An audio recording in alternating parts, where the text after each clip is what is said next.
और तरीन साहब, इस वक्त अगर आप एडवाइस भी करने जाते हैं, आप जिस तरह मईशत को देख रहे हैं, बहुत ज़्यादा सवाल उठ रहा है कि क्या हमने आईएमएफ की बहुत सख्त शराइत मान ली है, क्या हम इससे बेहतर निगोशिएट कर सकते थे।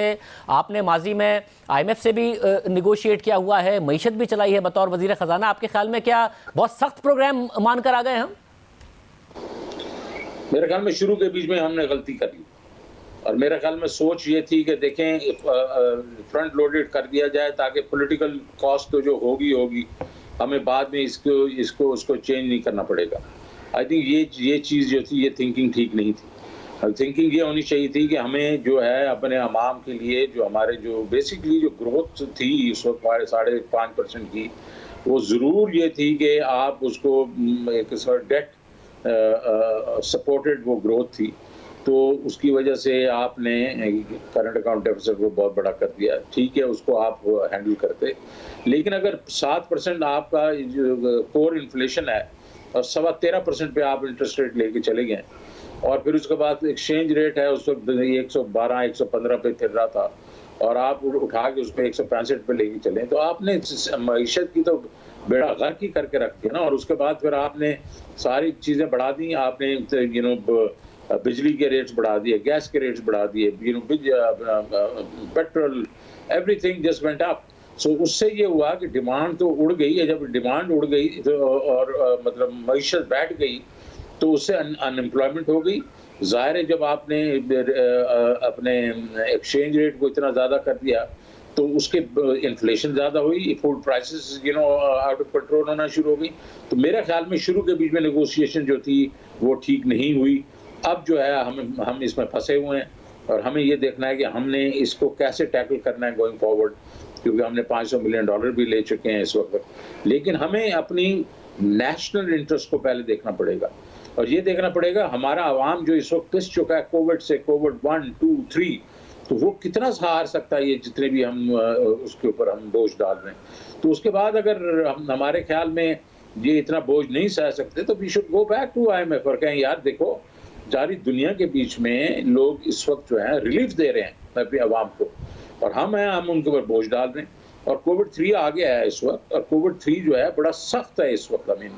तो मेरा अपना व्यू ये है कि हम हर वो चीज़ करें जो हमारे नेशनल इंटरेस्ट में और हमारे जो अवाम के इंटरेस्ट में है। लेकिन मैं ये नहीं कह रहा हूँ हमें आईएमएफ से निकल जाना चाहिए, लेकिन आई थिंक उनको हमें एक समझाना चाहिए कि भाईजान, आप दुनिया के बीच में देखें क्या हो रहा है और आप हमारे साथ क्या कर रहे हैं।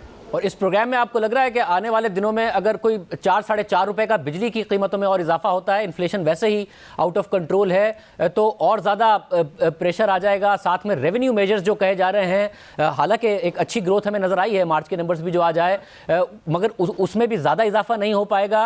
और फिर अगर इन्फ्लेशन ज़्यादा होती है तो उसकी वजह से इंटरेस्ट रेट्स पर दोबारा प्रेशर आ सकता है, तो मईशत शायद मुतहम्मिल ना हो सके इतनी सख्त कंडीशंस की। आप समझ रहे हैं, या हम बढ़ सकते हैं इन कंडीशंस के साथ भी आगे और ग्रोथ की तरफ जा सकते हैं? ये कंडीशंस को तो हमें देखना पड़ेगा। मैं दूसरी साइड से ये जरूर कहूंगा कि हम जो है एज अ गवर्नमेंट, हमें ये भी चाहिए कि हम अपना भी घर ठीक करें। देखने जी, इस वक्त आपने पावर सेक्टर जो है, पावर सेक्टर के जो आपका जो लॉसेस थे वो तकरीबन 19% थे 2018 में। अभी वही कोई 17.5% है, 1-1.5% या 18% है। आपकी रिकवरी जो थी वो 90% थी, अभी भी वही 90% है। तो हमने अपना घर किस तरह ठीक किया? हमने क्यों नहीं ठीक किया अपना घर 2.5 साल में? तो हमें इधर भी तो तवज्जो देनी पड़ेगी, और इसी तरीके से हमें ये तवज्जो देनी पड़ेगी कि देखो कि कोविड वगैरह है, ठीक है, लेकिन हमारी जो टैक्स टू जीडीपी है वो 9 से अब 10% पे आएगी। 10% चलेगी। कोविड आया, जो मतलब डाउन टर्न आया, लेकिन दुनिया में तो टैक्स टू जीडीपी 19-20 होती है। चलो आप कम से कम 12-13-14% की तरफ तो जाए ना यार, वो तो गुंजाइश होगी ना इधर। So what I'm saying is हम अपना घर भी ठीक करने की कोशिश करें। दूसरा, किसने हमें रोका है कि हम ये एसओईज जो हैं इनको ठीक ना करें? ये जिस तरीके से चल रही हैं, हम अभी तक 2.5 साल में इनके एमडीज भी नहीं लगा सके, इनकी मैनेजमेंट भी नहीं चेंज कर सके। ये कैसा मतलब एक किस्म का हमारी परफॉर्मेंस है। हम बिल्कुल आईएमएफ के पास जाएं और उनसे ये बात करें कि ये हमारा कोविड 3 आ गया है, लेकिन हम अपना घर भी ठीक करें। और जब हम अपना घर ठीक करना शुरू हो जाएंगे तो आईएमएफ और बाकी जो इदारे हैं, वर्ल्ड बैंक वगैरह, वो भी हमारी बात मानेंगे। और सब मुझे ये बताएगा कि ज़ाहिर है आईएमएफ का पूरा फोकस है, जो कुछ 3 पॉइंट्स आपने किए, मैं एक एक करके बात करता हूँ। आईएमएफ का फोकस है कि जी सर्कुलर डेट कम करें और उसका वो जो हल देते हैं वो रेवेन्यू बेस्ड है कि जी आप टैरिफ बढ़ा दें, क्योंकि आप वैसे इन खसारों को नहीं खत्म कर सके। अब हुकूमत भी वही कर रही है कि जी रेवेन्यू बेस्ड मॉडल है, हमारे लॉसेस अपनी जगह पर हैं, ट्रांसमिशन एंड डिस्ट्रीब्यूशन के रिकवरीज भी कम हुई हैं। आपके ख्याल में यहाँ कुछ बेहतरी लाई जा सकती थी जिसकी वजह से टैरिफ बढ़ाए बगैर भी या कम बढ़ाकर भी आवाम को रिलीफ दिया जाता? वहाँ पर 2.5 साल में हुकूमत फेल हो गई है जिसकी वजह से आईएमएफ की इतनी टफ कंडीशंस हैं। बिल्कुल मैं एग्री करता हूँ इससे। मेरा मकसद ये है कि देखें, आप जरूरी मक्खी पे मक्खी मारना शुरू कर दें कि जी रेवेन्यू नहीं आ रहे तो आप टैरिफ बढ़ाते जाएं। अगर इस तरह टैरिफ बढ़ाते रहेंगे, ये हुकूमती इदारे हैं, इसमें जितने आप टैरिफ बढ़ाएंगे उतनी करप्शन बढ़ेगी, उतने लॉसेस बढ़ेंगे आपकी। तो आपने अपनी अकाउंटेबिलिटी भी करनी है ना। तो इसके बीच में अगर फर्ज करें, अगर आपके लॉसेस 3-4-5% कम हो गए होते और आपकी जो रिकवरीज 3-4-5% ज्यादा हो गई होती, तो आपका ये 10% का जो स्विंग था, that by itself should have taken care of much of the circular debt. Circular debt का मतलब बढ़ता ना और कम भी होना शुरू हो जाता। तो बिल्कुल इनकी परफॉर्मेंस जो है इसके बीच में ये उसमें कमी रह गई है। सब और जो आपने बात की एसओईस की, अब ज़ाहिर सरमाया पाकिस्तान के मॉडल के साथ ही आए थे। वज़ीर आज़म भी कहते थे कि मलेशिया का मॉडल होगा, असद उमर साहब ने मुतारिफ भी कराया, कमिटमेंट्स भी बहुत की, प्राइवेट सेक्टर से लोग लाने की बात की। मॉडल में मसला था, ये एग्जीक्यूट ठीक नहीं कर सके। एग्जीक्यूटिव कोई रिस्पॉन्सिबिलिटी किसी ने नहीं ली।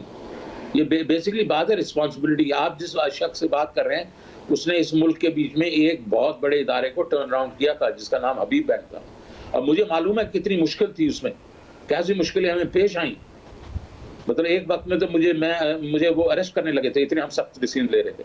तो वेरी फैक्ट इज आपके पास अगर एक वो इदारा था, अब इतने इदारे होंगे जो अपने करने हैं, और अगर आप 10-15 इदारों से भी शुरू करें तो ये बहुत ही मुश्किल काम है। तो अगर आप रिस्पॉन्सिबिलिटी लेने को तैयार ही नहीं है तो आप जाहिर नहीं करेंगे। तो सरमाया पाकिस्तान का कॉन्सेप्ट बहुत अच्छा है और इसी को परसू किया जाए, लेकिन हैविंग सेड दैट, इसमें हुकूमत कोई रोल प्ले नहीं कर सकती। हमें प्राइवेट सेक्टर के लोगों को लाना होगा बोर्ड्स पे। बोर्ड के ऊपर जो एक एपेक्स बोर्ड बनेगा, वो नीचे बोर्ड्स बनाएं अपनी मर्जी के और फिर अकाउंटेबल हों। हम उनको अकाउंटेबल करें। ये नहीं कह रहे कि वो फिर मादर पे दरजाद हो जाएं, नहीं, they must basically be held accountable. लेकिन पहले आप पूरा जो कैनवस तो चेंज करें। मगर शौकत अली साहब, प्राइवेट सेक्टर का एक मसला ये है इस मुल्क में, अब तकरीबन 2-3 वजीर कह चुके हैं कि जी हमारे तो डिपार्टमेंट में ब्यूरोक्रेसी काम नहीं कर रही है। पावर सेक्टर के में भी कहा जा रहा है, फिर पब्लिक सेक्टर डेवलपमेंट में भी कहा जा रहा है। आपको लगता है कि नैब के डर से कोई प्राइवेट सेक्टर का बंदा आएगा? जो कुछ किया गया प्राइवेट सेक्टर के लोगों के साथ जो माजी में हुकूमत के साथ काम कर रहे थे। नहीं, देखें यार, ये भी बड़ा अच्छी बात आपने मसला उठाया। अभी कुछ अर्सा पहले हमने प्रेसिडेंशियल ऑर्डर के थ्रू एक नैब अमेंडमेंट्स की थी जो कि कुछ अर्सा चली और वो अच्छी थी और लोगों को उन्होंने काफ़ी कॉन्फिडेंस दिया। अब हमें चाहिए कि वही जो चीज़ पैकेज है वो हम लोगों के साथ बैठ के या कम से कम नेशनल असेंबली में ले जाके, इनके पास तो अभी सेनेट भी हो गई है, मेजॉरिटी है, नैब का ऑर्डर जो आपके जो लॉज हैं उनको थोड़ा सा बैलेंस किया जाए ताकि लोगों में कॉन्फिडेंस आए और एक फिल्टर कर देना, मतलब क्रिएट कर दे कि प्राइवेट सेक्टर के जो लोग आएंगे उनको कोई इस तरह नहीं उठा लेगा unless signed off by a group of elders in the government. Ishrat Hussain है, मिनिस्टर ऑफ फाइनेंस है। इसी तरीके से एक फिल्टर बना दिया जाए। हर चीज का हल हो सकता है। हैविंग सेड दैट, मैं जो बात कर रहा हूँ उसमें ब्यूरोक्रेसी का तो अमल दखल नहीं है ना। इसमें तो अगर जो आप प्राइवेट सेक्टर के बोर्ड्स लाएंगे, प्राइवेट सेक्टर के चीफ एग्जीक्यूटिव लाएंगे, वो तो मतलब काम करेंगे। आपका जो क्वेश्चन है कि क्या वो आप ला सकेंगे या नहीं ला सकेंगे, तो आपको नैब के उनमें भी थोड़ी तब्दीली करनी पड़ेगी। सब और एज ऑफ नाउ आपको लग रहा है कि जो ग्रोथ का पैटर्न आता है पाकिस्तान की इकोनॉमी में, हमने देखा कि ग्रोथ आती है तो ग्रोथ साथ में करंट अकाउंट डेफिसिट लाती है क्योंकि इंपोर्ट सब्स्टिट्यूशन नहीं हुई होती, एक्सपोर्ट्स भी वही 2-2.5 अरब डॉलर से ऊपर नहीं गई होती है। अब आपको लग रहा है कि हम कोई सस्टेनेबल ग्रोथ की तरफ जा रहे हैं या अभी बहुत कुछ तब्दील करने की जरूरत है? अभी भी अगर थोड़ी सी ग्रोथ आएगी, साथ करंट अकाउंट डेफिसिट लाएगी और हम फिर धड़ाम से गिर जाएंगे। देखिए जी, आपको ये जो आप बात करें ग्रोथ लाते हैं तो फिर हम उसके बाद जो है बाहर से कैपिटल लाने की कोशिश करते हैं, वेदर डेट और otherwise, to support that growth. Because जब तक आपका सेविंग रेट और इन्वेस्टमेंट रेट जो है वो नहीं जाएगा उस लेवल पे जिसके जो के 5, 6, 7%, 8% की ग्रोथ को सपोर्ट करेगा, तो ये साइकिल्स आएंगे। आपका ये रूल ऑफ थंब है कि आपका जो सेविंग या इन्वेस्टमेंट रेट है उसको 4 से डिवाइड करते हैं तो वो आपका एक सस्टेनेबल ग्रोथ रेट होगा। तो अगर आप 14-15% या 16% की अगर इन्वेस्टमेंट पे कर रहे हैं तो आपकी ग्रोथ जो है वो ज़्यादा से ज़्यादा 4% ही हो सकती है। और हमारी तो 16 भी नहीं है, हम 14% 13% के ऊपर है। तो वही हमारी पे 3 साढ़े 3 पे जब हम 3 को ज़्यादा पुश करेंगे, ज़्यादा करने की कोशिश करेंगे, तो हम बेसिकली डेट लेके आएँगे और वो डेट जब रीपेमेंट्स आएँगी तो हमारा करंट अकाउंट डेफिसिट बढ़ेगा। और साहब, और पिछले 2.5-3 साल में जो डेट में इजाफा हुआ है, आपके ख्याल में हम डेट ट्रैप में मजीद ज़्यादा फंसे हैं जो 2.5 साल 3 साल पहले थे, या उससे निकलने में थोड़ा सा बाहर आए हैं क्योंकि डेट में तो इजाफा हुआ है?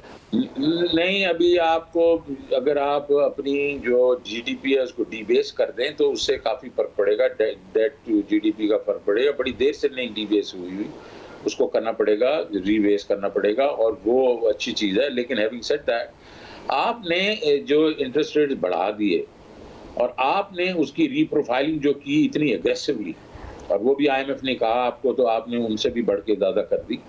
उसने कुछ 15 से 1600 अरब रुपए का एडिशनल इंटरेस्ट आपके ऊपर बोझ डाल दिया एनुअली। और आपको कोई ज़रूरत नहीं थी 30% जो लॉन्ग टर्म था और उसको 70% पे लेके जाने का over in within only 12 to 14 months. कोई ज़रूरत नहीं थी। आप कहते हैं हाँ, हम करेंगे रीप्रोफाइलिंग इसको, but we will do it over a period of 3 to 4 years. ये कोई ये डेमोक्रेसी सोर्ट तो नहीं है ना कि अभी ज़रूरी आज कर देना। तो उससे अगर आप कर लेते और उस बार इंटरेस्ट रेट नीचे आ गए थे जब 6-7% पे, तो उसमें फिर करना शुरू करते।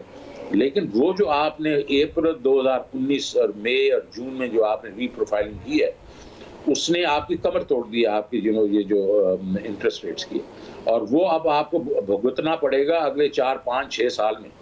तो ये जो चीज़ है ये उसका एक नतीजा है, और हमने इसकी ये जो गलतियां हम करते हैं इसका कोई बेसिकली हम वो जायजा नहीं लेते। सो अब ये है कि आपका फिस्कल डेफिसिट इतना रहेगा, इंटरेस्ट रेट तो आपने रीप्रोफाइल वैसे ही कर दिया आपने डेट को, तो ये तो आपके गले में आ गया ये सारा 1200 जो अरब बिलियन जो है।